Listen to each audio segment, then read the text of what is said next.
Afternoon, everyone. Welcome to this NITheCS public lecture. My name is Francesco Petruccione. I'm the director of NITheCS. The reason for the public lecture today is twofold. One is because we've been hosting a research workshop from one of our research focus areas here in Stellenbosch. The name of the focus area is the quantum universe. So it's more than appropriate that we have two public lectures on something quantum. Yeah? And also the second reason that it's still the International Year of Quantum Science and Technology. Yeah? So it's even more appropriate that we do something to popularize and advertise quantum science and technology. Yeah? Maybe not technology in this case. Yeah? Anyway, we have a team of two prominent speakers. Yeah? I will introduce them maybe both in one go briefly. Yeah, the first is Professor Kevin Goldstein from WITS. He's born and raised in Johannesburg, traveled the world, and ended up in Johannesburg again, yeah, where he's professor at WITS at the moment. Yeah, but he studied originally in Cape Town. Yeah? So he's almost a Western Caper. Yeah. Our second speaker is Professor Will Horowitz. He didn't grow up in Cape Town, but he moved to Cape Town in 2010 after he did his PhD at the University of Columbia, postdocs at the University of Ohio, and maybe some other tours in between. But he ended up at the University of Cape Town, where he's now a professor in the physics department. Yeah, and the two famous professors agreed to give us, each of them, another insight on different aspects of quantum mechanics in the light of the International Year of Quantum Science and Technology. So thank you very much to both of you. And Kevin is the first one to go. Thank you, Kevin. Okay, thank you.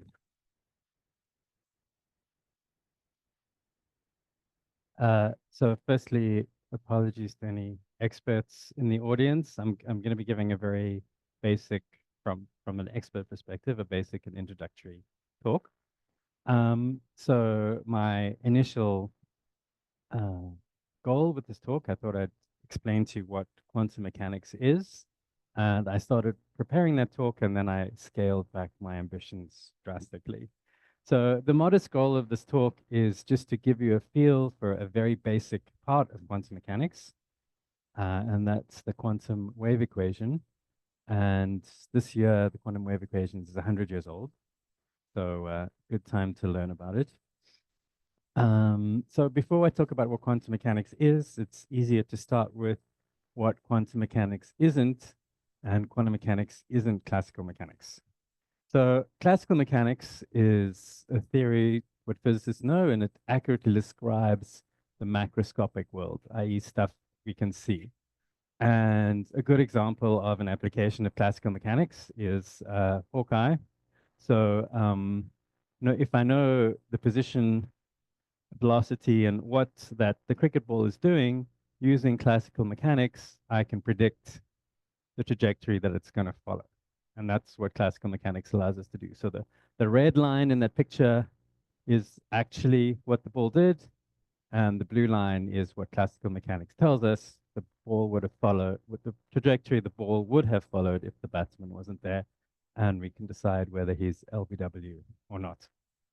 Right, so, but classical mechanics, anything you can see, classical mechanics will basically predict what it's going to do. So planets, we can know how the Earth is going to go around the sun, etc. Steam engines, radio waves, basically anything. And I'm paraphrasing Michelson, that towards the end of the 19th century, some physicists believed that our job was basically done. I mean, there were just a couple niggling problems. Don't worry about them too much. But basically, we can describe and predict everything. But there were, as I said, there were some niggling problems. And I'm going to tell you one small, relatively easy to understand problem, which is the fact that atoms are not stable. So if you want proof that we have quantum mechanics, it's in this room, the fact that we actually exist and we consist of atoms that are stable is very convincing evidence that we have quantum mechanics. Okay, so some things we know is that we're made of atoms.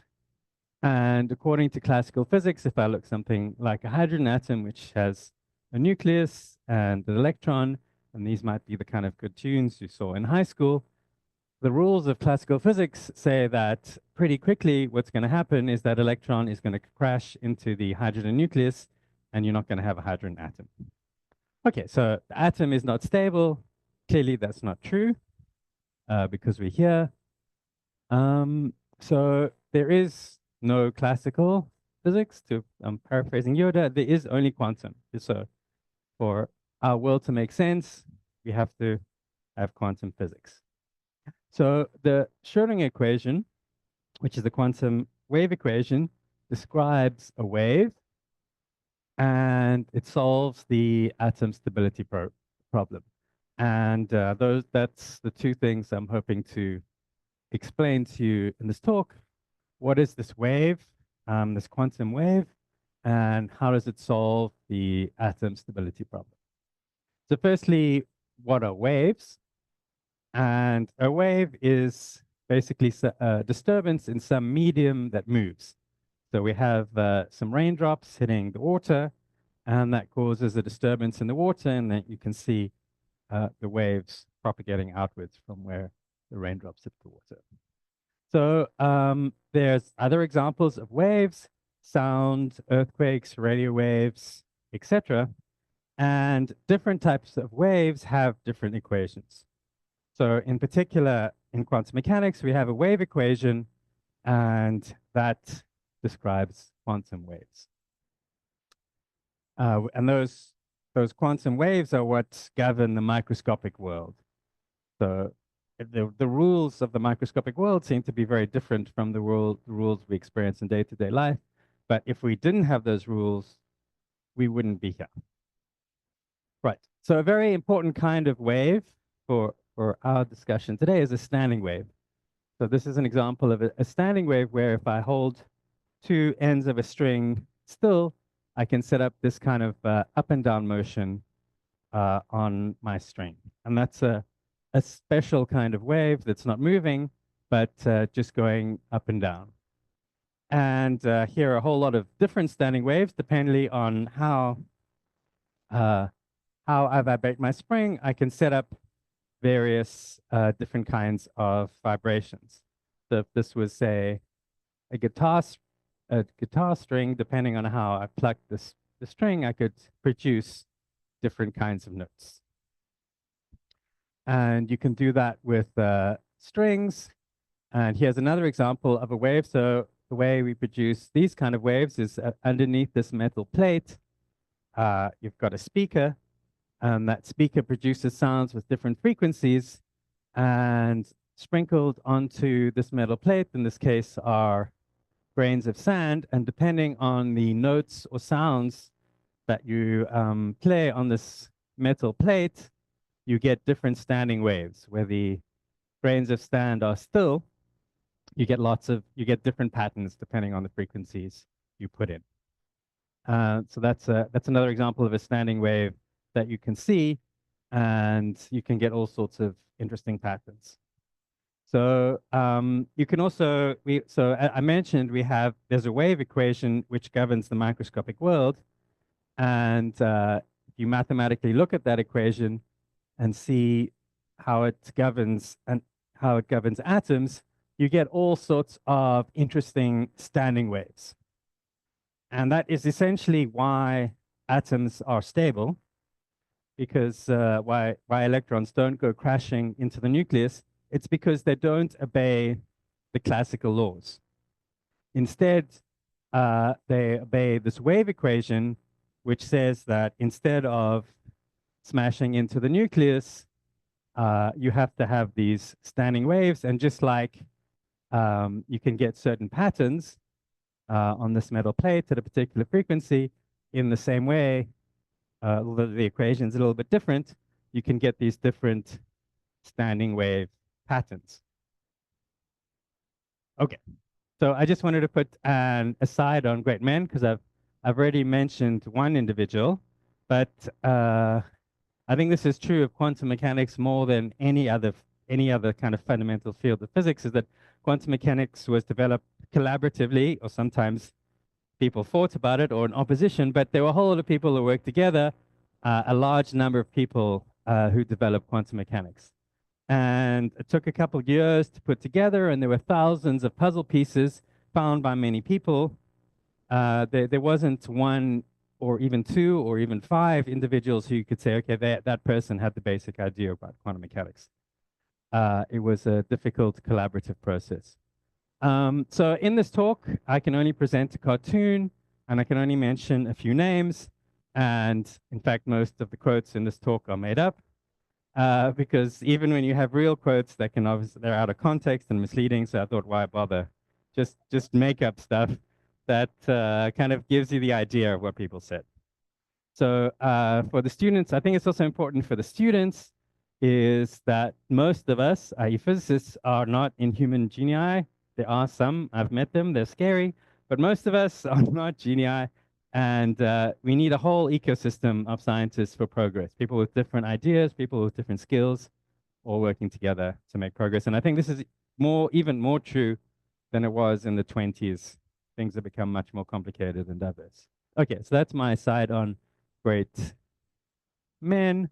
Okay, so I mentioned that these quantum waves are the reason for the stability of atoms, but you might say, well, what are these quantum waves?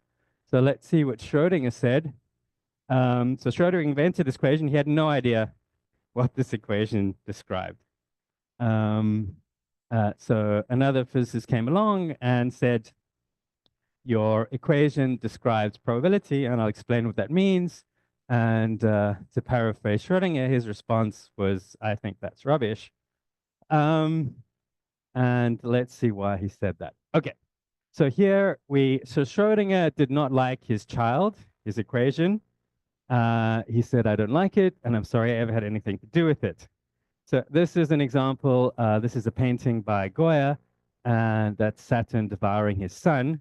So Saturn was told that his children were going to kill him, and to prevent that happening, he ate them. It didn't work out. He has killed him. So that's kind of like Schrödinger. He wanted to get rid of the implications of his equation. It didn't work out for him because he was wrong.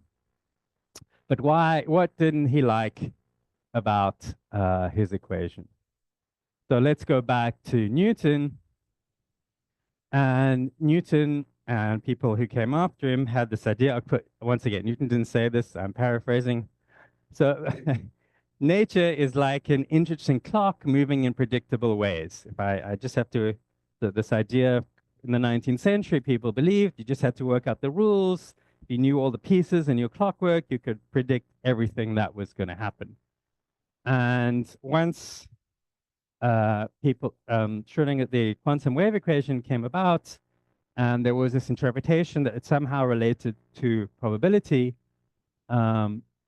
people like Bohr didn't say that what in quantum mechanics we can't really predict things with any definite certainty. What quantum mechanics tells about is the probability of measuring something. And let's see what that means. So this is there was a long debate between Bohr and Einstein. Einstein didn't like that quantum mechanics at its heart had this idea of probability. So people say, I don't know if he really did say this, but Einstein says that God does not play with dice, to which Bohr didn't respond, God totally does play with dice.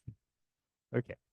So let's see, what does it mean to say that the quantum wave equation describes probability? So here we have some nice pictures of the kind of standing waves you get from the quantum wave equation. And what these patterns tell you is it tells you the probability. It doesn't tell you where an electron is as it's going around the nucleus. It just tells you the probability of finding an electron somewhere. So say, for example, for this particular standing wave pattern, where the colors are very bright, if I look over there, I've got a very good chance. If you're a betting person, you would say, okay, I look for an electron, it's probably going to be there or there. But there is a small chance that when you look for an electron, it's going to be there. So these patterns tell you the chance of finding an electron. And according to Bohr, before you look, it's not even sensible to ask where the electron is. It's only once you look that the electron turns up somewhere. But before you look, the electron isn't anywhere. It's only somewhere when you look for it. So that's the kind of thing that Schrödinger and people like Einstein absolutely hated. So just to illustrate this idea, I can give you an example of a kind of a quantum Hawkeye. So you remember in the classical Hawkeye, if you know how your particle is traveling, you can predict where it's going to be. So here we have, this is a quantum wave, and my quantum wave is going along. You can think of this like a wave that's lapping the shore, and then there are two different holes that the wave can go through, and then those two different holes that the waves can go through, as the waves interfere with each other or interact with each other, you get this pattern. And remember where I said this pattern describes probability. So if I look somewhere, if I'm looking for my electron, where I see the blue bits, if I look in one of the blue parts, I've got a good chance of finding the electron. Whereas if I look in one of the green parts, I've got absolutely very little chance of finding the electron. But until I look, I have no idea where my electron is going to be. So what is that going to look like experimentally? So imagine here I've got some plate, and every time an electron hits that plate, I record an image. And you'll get something like this. So if each time I look for an electron, here I've found, say, 10 electrons. The first one was there, the second one was there. It looks pretty random, but if I start looking at more and more electrons, eventually I get this pattern. And where I have these bright lines, that's where I'm likely to find a pattern. That's where my quantum wave was large. So that would correspond to these bits where the blue part is hitting my screen. And there's a big chance of finding the electron. Where there's the dark bits, I haven't got much chance of finding the electron. But if I look at just a single individual electron hitting my screen, this pattern doesn't emerge. It's only when I make lots of measurements on lots of electrons that I can infer that I had this wave function. Okay. So why should we care? Well, as I've said, our world is quantum. If we didn't have quantum mechanics, we wouldn't be here. We wouldn't have stable atoms. So it's kind of important if you think existence is important. But another reason is that basically if you don't care about steam engines or radio waves or cricket, shocking, I know, there's a whole lot of the stuff in the world that we can't understand without quantum mechanics. So here is a reproduction of the first transistor. And without quantum mechanics, you can't understand how transistors work. And here is a microchip. And this microchip contains a whole lot of components, amongst them transistors. And in order to understand how that works, in order to build things like that, you need to understand quantum mechanics. And I think almost all of you have a quantum device in your pocket, which is a cell phone. Even that one probably had some quantum components. So we're constantly surrounded these days by technology that we can't understand that we can't develop without quantum mechanics. So our world is definitely quantum, and as almost all modern technology is quantum. And our future is also hopefully quantum. Hopefully, in the future, we'll be able to make even more impressive and clever devices. We've only just started scratching the surface. Okay, thank you.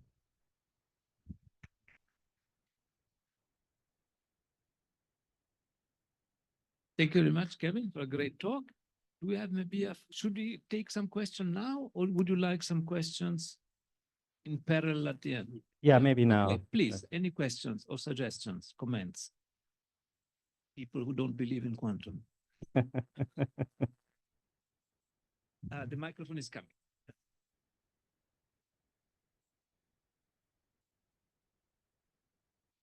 Okay, thank you for the talk, Prof. Goldstein. I wanted to ask, so would you say the second excited state is less stable than the other excited states because it has a high probability, the electron has a high probability of being found in the center where the nucleus is? Well, that kind of depends on the environment and how you've excited it to that state. Yeah, there's a whole long story about how the electron's going to move down from different states to another state. But yeah, in general, once you've, roughly speaking, if you put something into a very highly excited state and don't have a reason for keeping there, it's going to rapidly go down into a lower state, roughly speaking. But it can end up at the nucleus, the electron. No, so the lowest, the lowest, so if you, okay, so I didn't actually put the lowest state. So the lowest state I didn't put there, which was, so there is a chance that you'll find the electron at the nucleus, but that's fine. It's not, it doesn't stay there. Just if you look for it, it's going to be there. But the lowest state will not, the simplest standing wave, if you like, will not have the electron crashing into the nucleus. It has to be in one, it has to be not in a state where it's sort of staying still at the center, but it has to be in one of these standing wave states where it's just has a probability of being found somewhere when you look for it. Sorry to drag it on, but yeah. No. So you said it's fine if you find an electron, and it's a hydrogen atom. So if you find an electron right. Well, you couldn't, I mean, this just tells you the probability of finding, well, okay. So this is maybe, I've assumed that the nucleus, in this calculation, we've assumed that the nucleus is like an infinitesimal point. I guess if you redid the calculation, assuming that the nucleus was some finite area, it might look a little different. But yeah, at this scale, the nucleus is so tiny, it has kind of zero probability of being found there. Thank you. So I know that quantum mechanics has its limits, right? Or maybe it doesn't, but what are some of the these limits that where you can't use quantum mechanics? Okay, so if you start moving things very quickly, if you start, you take your electrons and start smashing them together at speeds close to the speed of light, then quantum mechanics doesn't quite work, and we have to replace it with another theory. So that's basically when things are moving close to the speed of light, quantum mechanics doesn't work. And as far as we know, when you have very strong gravitational fields, we don't really understand how quantum mechanics works. So I think those are the only two things, but yeah. And in terms of the gravity description, are there complete descriptions, or is there like no theoretical description right now? So we have various proposals. Some of them are at different levels of completeness than others, but there's definitely proposals, and we continue to work on them. The hard part is testing. Yeah. So, well, yeah. So the kind of experimental situations where quantum gravity becomes important would say be the beginning of the universe. We can't go there. Or inside a black hole or near the surface of a black hole. We haven't been able to go there. So in terms of our day-to-day life, we don't need a quantum theory of gravity because there's no like earthbound phenomena that we need quantum gravity to describe. Yeah. Thank you. There's a question in the middle there. Donovan, thank you. So I have a question, and then I also have a comment regarding the first question. So the question I have is that with the definition you gave of waves, you said it's a propagation within a medium. And I know obviously light waves do not follow that definition, but when you look at the waves of electrons, for instance, what is the medium in which they propagate? There isn't a medium. There's what the wave is, which, so that the medium, if you like, is just space and time. And what the wave tells you in a mathematical way that I won't go into now is it just tells you the chance of finding the electron in some region of space. That's, Okay. yeah. Okay, and then the comment I have, you asked if the second excited state is less stable than the first. So if you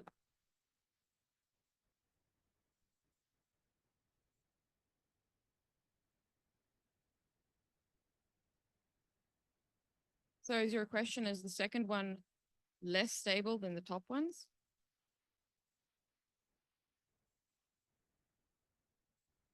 Yeah, I mean, so the ground state or the lowest state is fine. The electron isn't going to crash into the nucleus. It doesn't. We're here. It's okay. You can relax. Okay. Okay, then never mind. I thought the question was the other way around. Okay. Yeah. Any more questions or comments? Any question from the online audience? No? What is something?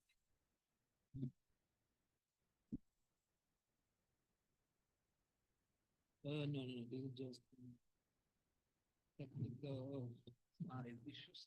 Nothing. Okay, then Kevin, thank you very much again. you. Thank you.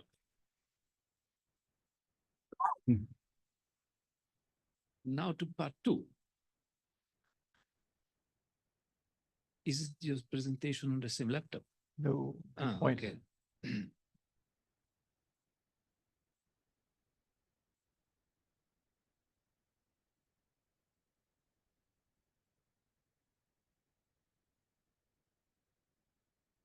It's fine.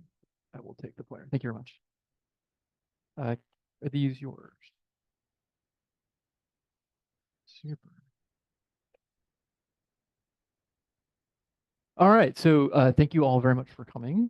I'm very excited by the people who have shown up. So we've got the people who are at the workshop and then many, many others. So thank you all for coming. I'm amazed by the turnout.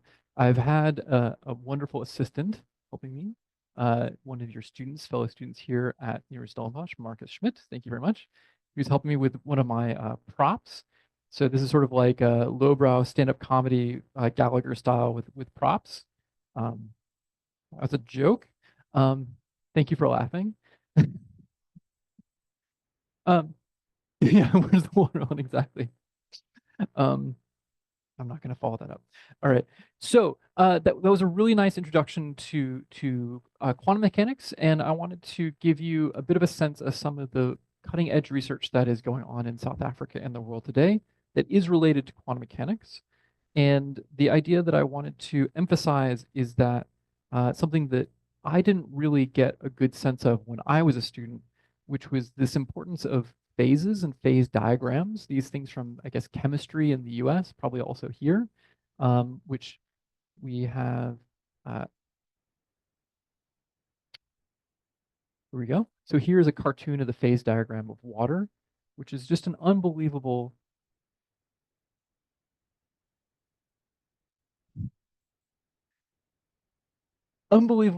set of information here. And the idea is that we want to understand how matter behaves when there's a lot of matter together. And that when there's a lot of matter together, then there are properties that emerge dynamically out of the system in a way that we don't actually fully understand. So here I have as my prop what is known as oobleck. It is what's known as a shear thickening fluid. It's a non-Newtonian fluid. If you've played with this, it's amazing. If you've not played with this, I will pass it around, and it is absolutely worth playing with. The idea being that we are used to water, which is a Newtonian fluid. The properties of water don't depend on the external parameters of the system in terms of things like shear. So shear is where you're trying to have one layer of the fluid move past another layer of fluid, and the viscosity of a fluid is like the friction. And for water, the viscosity of water does not depend sensitively on the shear that is imposed upon it. Rather, here we have this oobleck, which is very different from water. This is a shear thickening fluid. So as I put shear on this fluid, as I try to jab violently this spoon into the fluid, it becomes more viscous and is very difficult to put the spoon through. But if I move it very slowly, then I can move the spoon through without much resistance. So I want to just pass that around as something to play with. Kevin is well aware of oobleck and played with it many times himself.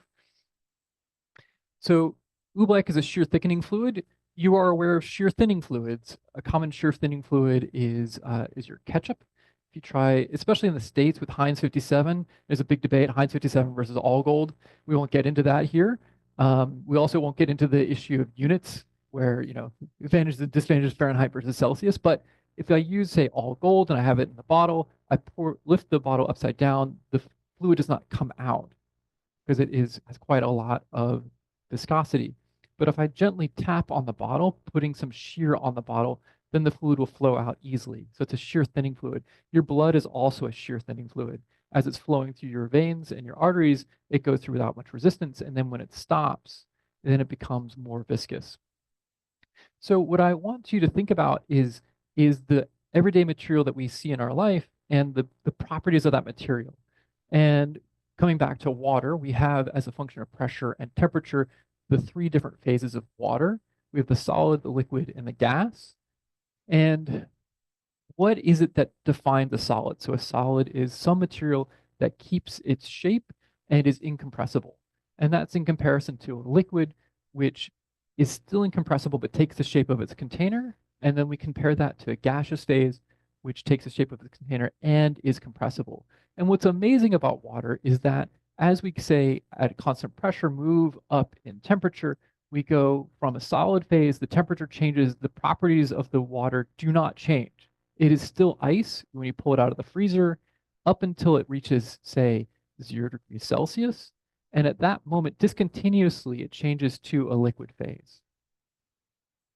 And then as you raise the temperature from 0 to 100 Celsius, it's a liquid, properties don't generally change, and then discontinuously at 100 degrees Celsius, it becomes a gas. And it's very rare for things that we experience in everyday life to be discontinuous. Generally, everything changes smoothly. You change something a little bit here, it changes a little bit over here. But with water, if you're at negative 0.1 Celsius, you're a solid. And if you're at 0.1 Celsius, you're a liquid. In a discontinuous way, there's a change. And if you just slightly put in some impurities in the water, so if you make butter, for example, butter you pull out of the refrigerator, it's basically a solid, but as it starts to warm up, it becomes more and more malleable, it becomes more and more like a liquid. And that is this crossover transition like we have here at the end of this first order phase transition. There's a critical point for water, and then you smoothly change from the properties of liquid to the properties of a gas, which is wild. And so we want to ask the question, why do materials have this kind of property? When are they discontinuous changes? When are there continuous changes?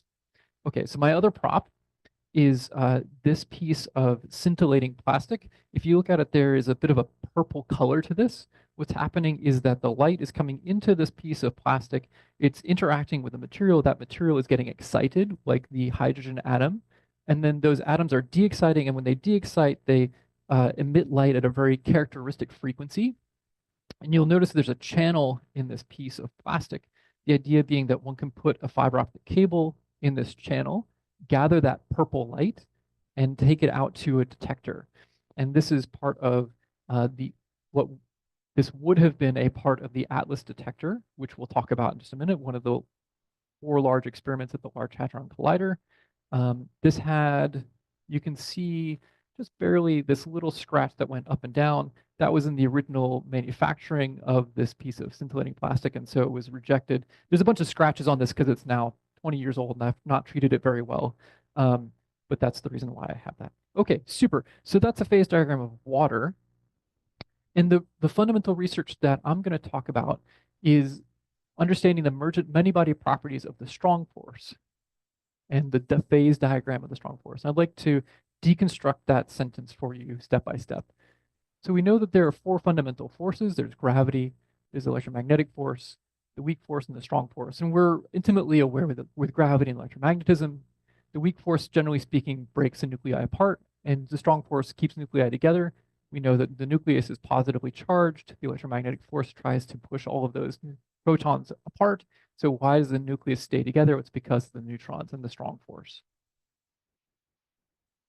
And if we look in on the nucleus, it's made up of protons and neutrons, and the protons and neutrons themselves are made up of quarks and gluons. So here I have some kind of an atom. Inside the atom's the nucleus. Inside of a proton and neutron are the quarks and gluons. And under normal conditions, these protons and neutrons are confined.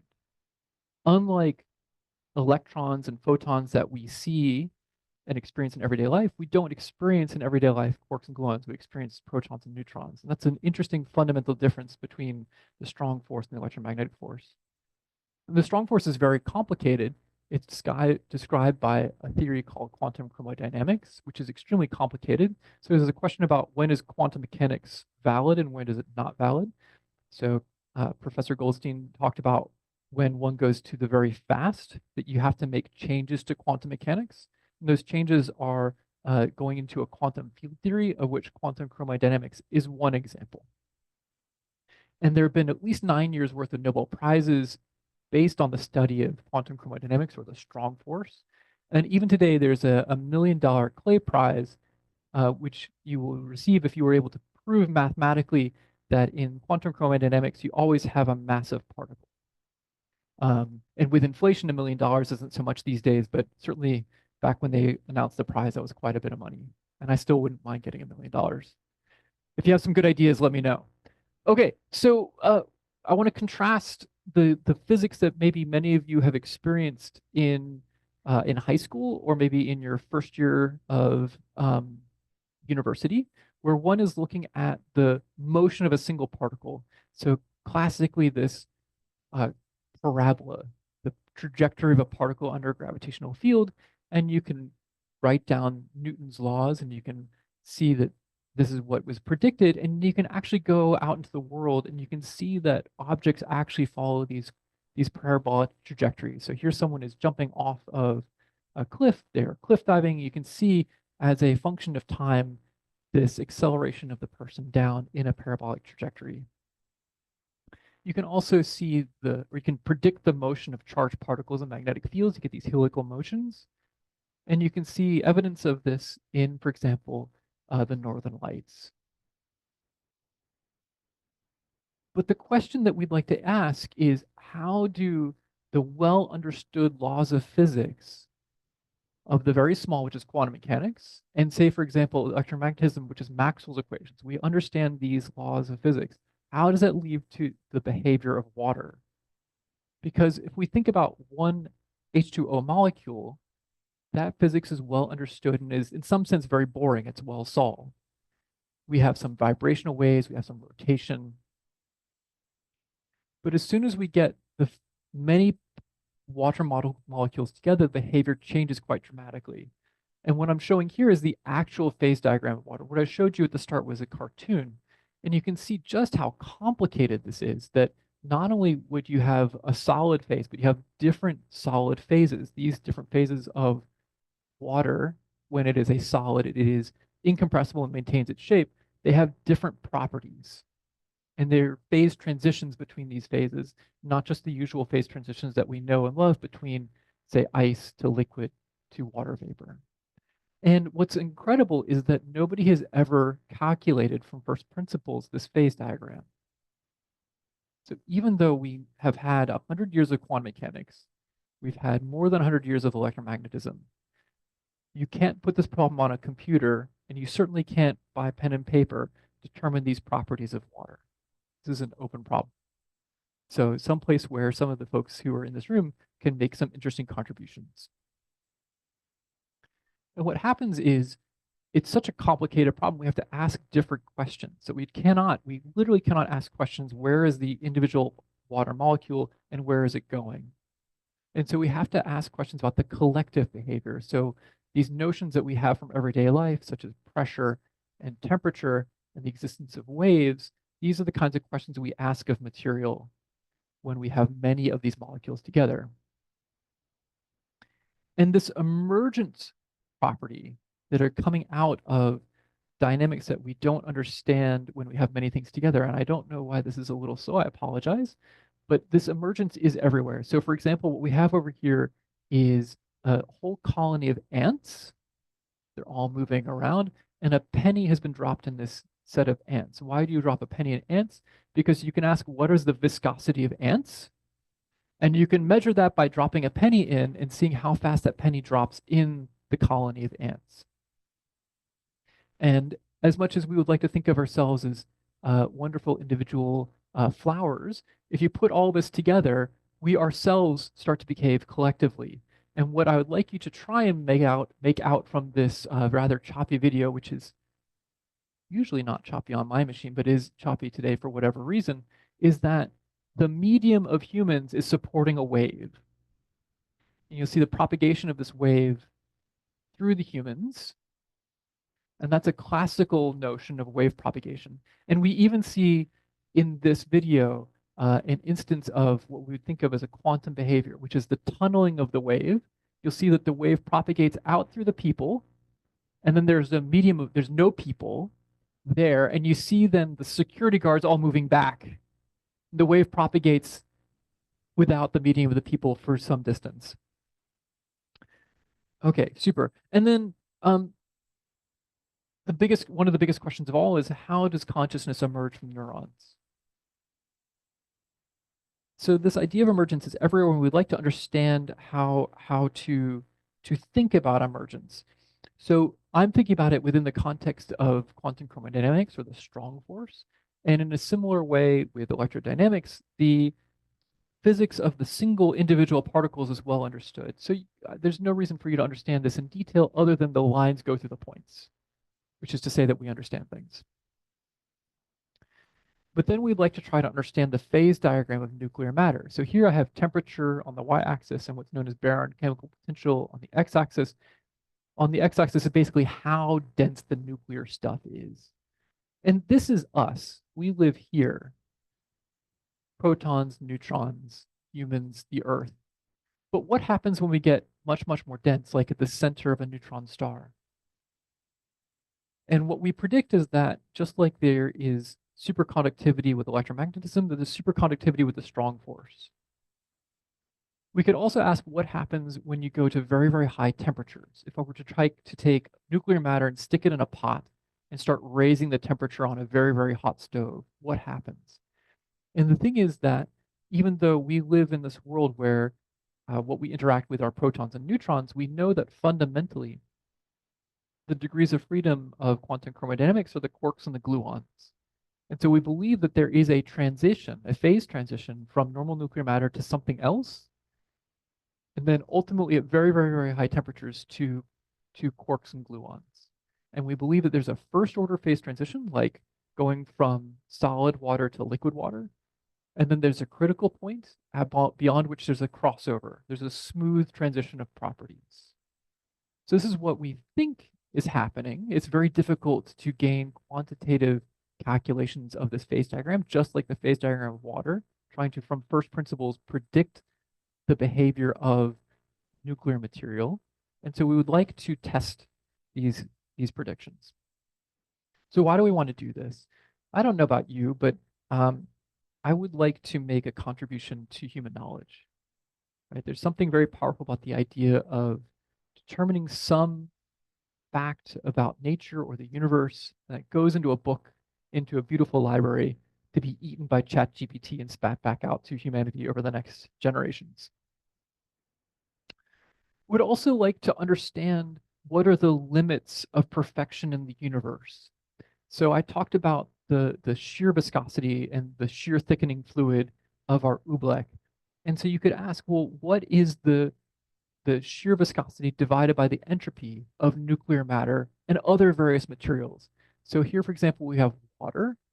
And in these natural units, the eta over S is somewhere over 2. That's the smallest this quantity gets. And water is a pretty darn good fluid.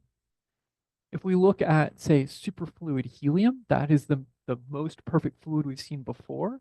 In these natural units, its eta over S gets down to about 1. What we find is that looking at nuclear matter around this phase transition at very high temperatures is that this eta over S is around 0.1. So it's the most perfect fluid that has ever been created. And there's a question of a fundamental nature, which is can one get down to 0? And in this year, the quantum, one of the things that you've heard is, I'm sure you've heard about the Heisenberg uncertainty principle. And so there's a question of, does Heisenberg uncertainty tell us that there is a limit to perfection, not only when it comes to the precision of our knowledge of where an object is, but in terms of how perfect a fluid can flow? Okay. Good. Also, speaking of the early universe and very, very high temperatures, we know that the universe itself has a temperature, right? So just like water has properties, just like that oobleck has properties, the entire universe has properties. One of the properties of the universe is its temperature. Right now, it's about 1 Kelvin, very, very cold. As we go back in time, the temperature of the universe goes up. Because from the start of the universe, the Big Bang was very, very hot. It expands, it's cooled. Now, the thing is that about 300 to 400,000 years ago, the universe was so hot that atoms could not form. Hydrogen would just be ionized. And what the consequence of that is that we know that when we look out at the night sky, we are looking back in time because of the finite speed of the propagation of light. And at some point, the universe was so hot that the light would not propagate through it. We can go look farther and farther back in time by looking farther and farther away in the universe, but there's a fundamental limit. And we are unable to learn anything about the universe between the Big Bang and about 300,000 years after the Big Bang by looking optically out at the sky. And we need to go someplace else. And that someplace else is looking at the physics of the strong force at a trillion degrees, where one has this phase transition between quarks and gluons and ordinary nuclear matter, which happened about a microsecond after the Big Bang. And there's nothing that takes you as far back into the earliest properties of the universe than the physics that we're studying. And there are also interesting questions about condensed matter physics. So this is coming back again to electromagnetism. We understand that there's superconducting materials, and low temperature superconductors are well understood. Nobel Prizes were given for that, but there are also high temperature superconductors, and nobody understands how these exist. They don't understand the fundamental properties. This is another emergent property. It seems to be related to what we will call a strongly coupled theory. When things are strong, it's hard. When things are weak, things are easy. And that's a nice, deep, potentially deep connection with this nuclear physics that we think about.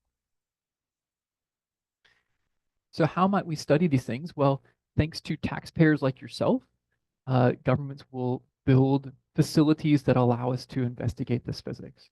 So in the United States, there's the relativistic heavy ion collider out on Long Island, a couple hours outside of New York City. And in Geneva, there is the Large Hadron Collider. Here is the Geneva Airport, which gives you a sense of scale. So this is 5.3 miles across. Nice scale that I like. And in the Large Hadron Collider and the relativistic heavy ion collider, they collide large nuclei as well as small nuclei at near the speed of light, equals mc squared, creating matter and allowing us to investigate the properties of nuclear matter. In these enormous detectors, so these are the magnets of the Atlas detector. So that piece of scintillating plastic that you have going around, there's huge numbers of those going around this cavernous space, and that allows scientists to understand the energy that is deposited in these collisions. And this is the CMS experiment at CERN. If you get a chance, if you're ever in the neighborhood of Switzerland, if you're in the neighborhood of Geneva, go to CERN. It is a public institution. It has a very strong outreach program. It's part of their mission. And so you can go visit the CERN site. If they are not running the machine, you can go down and actually visit the detectors. I strongly encourage you to do that, because you can see this is a person right here. I think we often see rockets going out into space and we think, oh, wow, what an amazing achievement for mankind. You look up at the night sky and you see satellites going by. But these are the most complicated machines that have ever been built by mankind. And in these machines, we are recreating the conditions of the universe a microsecond after the Big Bang. I think that's worth pausing and reflecting on as an amazing achievement of a species. And here are some South Africans up at CERN performing these experiments. Here's one of the event displays showing the results of one of these collisions. So all of these individual tracks are individual particles. And so it's not surprising that this is a very, very complicated thing to think about, and how might we extract any usable information from it? Well, a simple thing you can do is just count the number of particles. And by counting the number of particles, you're able to learn the temperature of a material. For those who are a bit more expert, this is the black body radiation. So like when you look up the night sky and you look at stars, you see a red star, you can see a yellow star, you can see a blue star, or you look at the flame on a candle where it's blue at the bottom and then it gets cooler, it becomes more yellow and then red up at the top. That color tells you about the temperature, just like the stars in the night sky. And in the same way, we can use the number of particles as a function of the mass of those particles to determine the temperature of a material. And what we find is that the temperature that is created in these heavy ion collisions is 1 trillion degrees. That's incredible. It's 100,000 times hotter than the center of the sun. Nowhere else in the universe are temperatures this high created. That's poor English, but you get the point. And these temperatures have not been seen since a microsecond of the Big Bang. So 13.7 billion years ago, that was the last time these temperatures were seen. One can also look at the distribution of these particles as a function of angle. So we have these two nuclei that are colliding. They collide off center, and they create something of an almond shape. Because you have an almond shape, you have pressure gradients. And so these materials will blow out preferentially. And so you'll get a distribution of matter as a function of angle. And you can see this in the experiments. And you can also contrast this or compare it to what we see in the universe itself. That we have initial conditions for the universe, initial anisotropies. And those initial anisotropies will turn into the galaxies that we see today as mass agglomerates. And in the same way, when we look at the nucleus with the various quantum fluctuations inside the nucleus, little hot spots, little cold spots, those will interact with each other at the initial overlap of these nuclei, and then those various hotspots will evolve over time. And we will see the imprint of those hotspots experimentally. And what we're able to do is we're able to model in detail the propagation of those hotspots and this anisotropy into the distribution of the matter as a function of angle. And we can use that model, varying the various parameters in order to extract the properties of nuclear matter at 1 trillion degrees. And this is where I am able to say that the matter is the most perfect fluid we've ever seen. And this is exactly the statement that I just made. Great. And what's amazing is, okay, so if you have some fluid, it's very hot, you have these two nuclei that are being collided at essentially the speed of light, you can imagine that this material is spinning and spinning incredibly fast. How fast? About 10 to the 22 radians per second. I don't have a good finger feel for that. How fast is that? Okay, well, tornadoes, they go about 1/10 of a radian per second. And they seem pretty fast to me. Superfluid helium is about 100 radians per second. And the fastest anybody has seen anything rotate before was superfluid nanodroplets at about 10 to the 7 radians per second. And this is 15 orders of magnitude faster rotation. That is incredible. Now, the next question you might ask is, if this thing is spinning so fast, how far does it rotate? Well, you need to know how long this material lasts for, and we're on nuclear scales. And I'll skip ahead because I'm running out of time, but the system lasts for 10 to the minus 23 seconds, an incredibly short period of time. And so even though this thing is rotating at 10 to the 22 radians per second, the whole system rotates about 15 degrees during its entire existence. I know, it's wild. And then one can measure, one can see the imprint of this spinning nature, and that ends up on the cover of Nature magazine. Also, you know that magnetism comes from the moving of charged particles. So I have two nuclei, they have some positive charge, they're going past each other at the speed of light. and it's creating this enormously large magnetic field. Such a large magnetic field that you would be essentially at the end of the solar, if the whole solar system had this magnetic field, you'd have to be out at Pluto just to live without your whole innards being ripped apart by the magnetic fields. Okay, so I just want to give some sense of what's going on in the future. So all this money has been spent to build these beautiful machines, these big, beautiful machines. Words chosen carefully, but not so carefully. Thank you, Isabel. I appreciate it. And Gary, thank you. So they're going to be running well into the future. So there's all sorts of interesting things that can be done now and for decades to come. All sorts of discoveries to be made. And there are additional machines that are being built. I don't know why this is not going forward. Very good. So in the US, there's new detectors being built at the Relativist Heavy Ion Collider. And then there's this new electron ion collider that's going to be constructed over the coming decades. So now what you would like to do is you have this nuclear matter that has all sorts of interesting quantum fluctuations. You'd like to understand that in detail because quantum mechanics is all about the detail. And electrons allow you to look with a precise femtoscope into the guts of the nucleus and see what's going on, what emergent properties there are. And this machine is being constructed as we speak in the US. Price has gone up. It's now $3 billion. Thank you very much to the American taxpayers for doing that. So if this is something that interests you, please reach out to myself and other people in the audience to learn more. What I would like to have, I guess, impressed upon you is that there's all sorts of interesting things going on in the world today. We talked about how it's easy to think that the world is well understood. We have our cell phones, we've got our cars, we've got our planes, we've got our rockets. But in fact, there's an enormous amount of mystery in the world. And that even though we've been working on quantum mechanics for 100 years, there are all sorts of interesting, fascinating open questions that are waiting for young people to sink their teeth into and make real contributions on. I've talked about what I call the quark-gluon plasma, this novel phase of matter that is created at 1 trillion degrees in these colliders in the world today. And it's a field of superlatives. It's the hottest matter ever created. It's the most perfect fluid ever measured. It's the largest magnetic fields ever produced.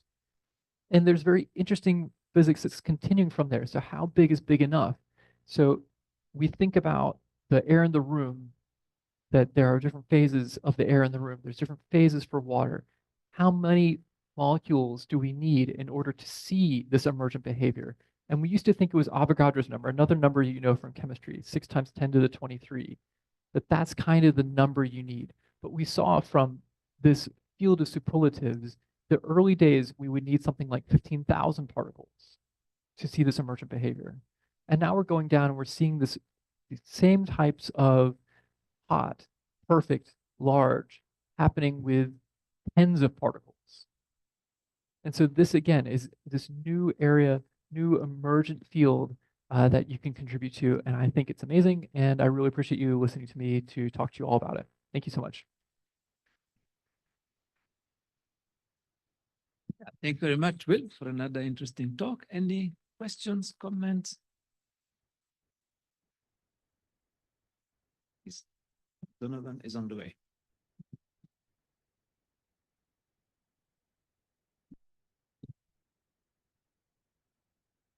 Yeah, thank you for the talk, Prof. Horowitz. I have 2 questions on superconductivity.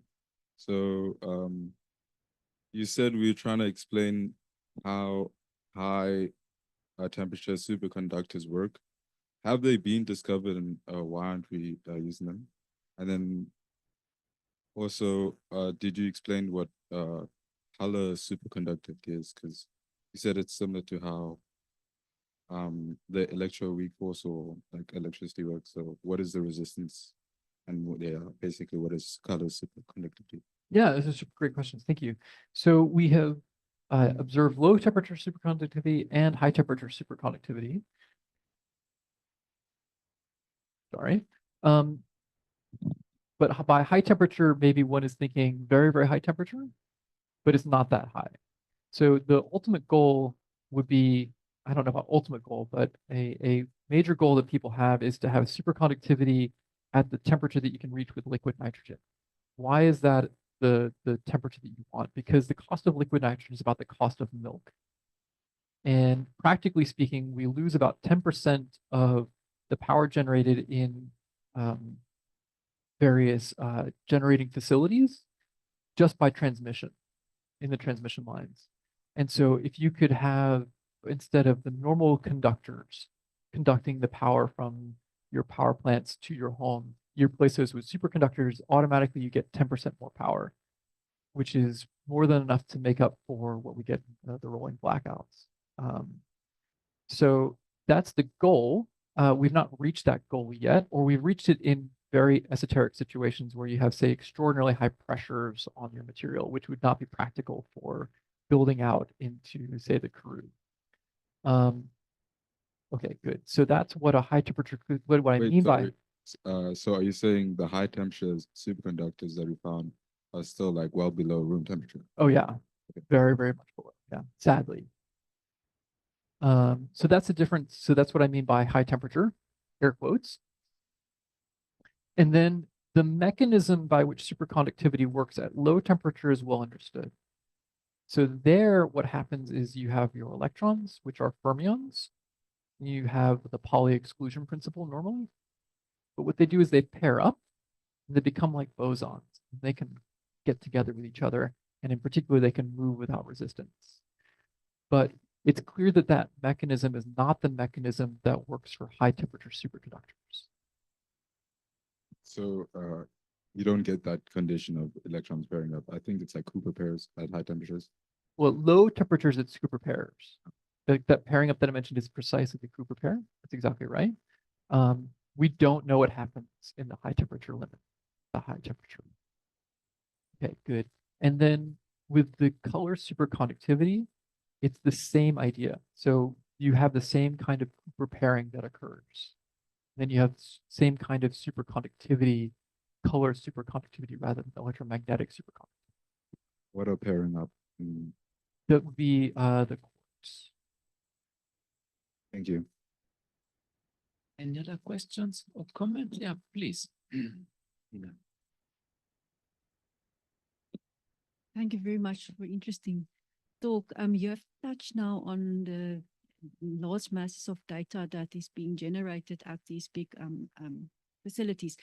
What is your opinion on whether artificial intelligence is going to get something out of that data that maybe has been overlooked?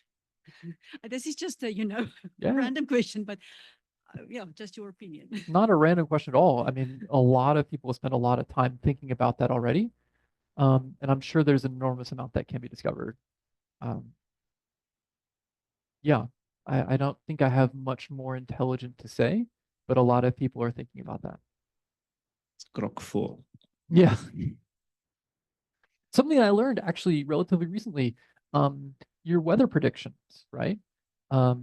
You would think, oh, they've been huge amounts of effort put into developing extraordinarily sophisticated models that have to be put on supercomputers for computing just a few days in advance what happens with the weather. It's all AI now. It does better than the models, those complicated models. So it's coming for all of us. Any other comments or questions? Please. So this is probably like a very basic question, but with when you look at particle physics, like from the little I know of it, I know that some of the quarks or some of the particles are named like after colors. And then along with that, you have chromodynamics, which is also to do with colors, and then also the color superconductivity. What's the deal with colors?